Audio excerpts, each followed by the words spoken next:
అమ్ముకుంటున్నారు. వాళ్ళు అమ్ముకుంటున్నటువంటి సందర్భంలో వాళ్ళకు ఒక వెసులుబాటు ఇవ్వండి. ఏమిటది?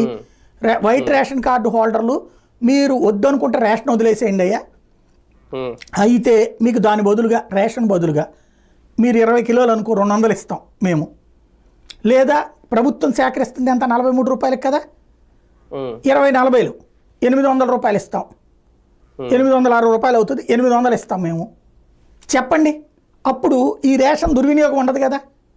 కానీ ఇది సాధ్యం కావట్లేదు వీళ్ళకి, అసాధ్యం. ఎందుకంటే యాక్చువల్గా ఆహార భద్రతా చట్టం కిందని ఇది చేస్తున్నాం.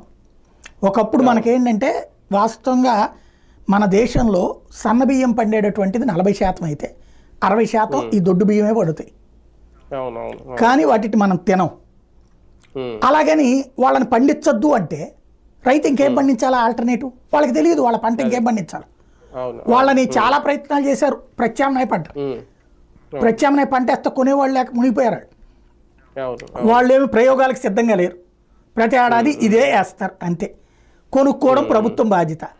రైతు కుటుంబాలు అన్యాయం అవుతాయి దానివల్ల. కానీ ఒకటిసారి ఇది ఒక కొన్ని వందల కోట్ల రూపాయల కుంభకోణం, దాన్ని పవన్ కళ్యాణ్ గారు కాబట్టి ఆపగలిగారు.